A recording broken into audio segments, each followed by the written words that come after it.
يقول آمين يا صديقي طالت المدة، مكنتني اصبر اصبر قد نفض صبري. مش هكذا الناس تفعل ساعة الشدة، بتقلب اسمك صالح قري على القهري.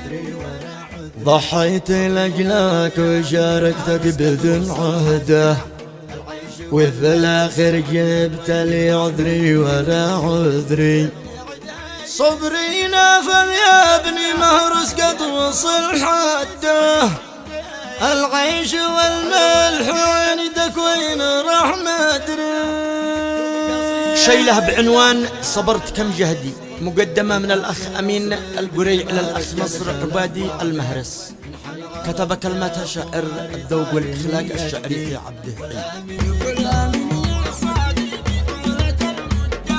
يقول آمين يا صديقي طالت المدة، مكنتني اصبر اصبر قد نفض صبري. مش هكذا الناس تفعل ساعة الشدة، بتقلب اسمك صالح قهري على القهري. ضحيت لأجلك وشاركتك بدون عهده، وفي الآخر جبت لي عذري ولا عذري. صبري نفذ يا ابني مهرس قد وصل حده، العيش والملح عندك وين راح مدري. يحيى ابن عدها قيس يشرد 100 شردة، أبيات موزونة تعقل عندها يدي. شاعر وأبيات شعر ورث من جده، يكتب قصيدة ويلحنها على قدي. الأخ نصر ابن مهرس قد خلف وعده، من حي عرفته ضماري طار من يدي. والآن جيت أطلب حقي فعل برده، وكل ما جيت لا ألزم مع حدي. تحسب أخي لي في ساعة الشدة، لكن خسارة ويا وكل عليك ربي.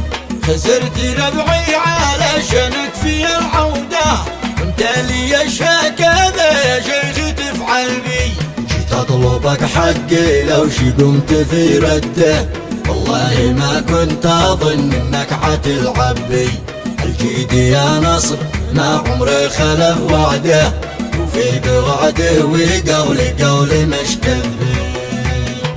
وانت مكنتني رقده ورا رقده، 4 سنين بين طالب يا بشر حقي. كنت احسب الربح يوصل من وسط يده، لكن طلعنا خسارة صفر من شرقي.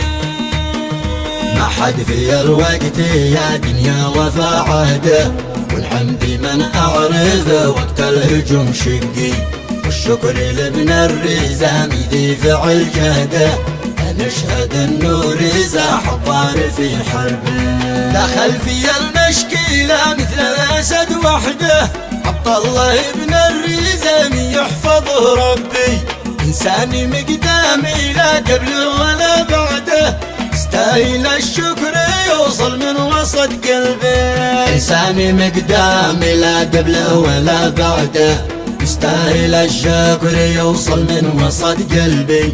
والختم صليت طلع قسي ندا، تخشى محمد رسول ذي سكن قلبي.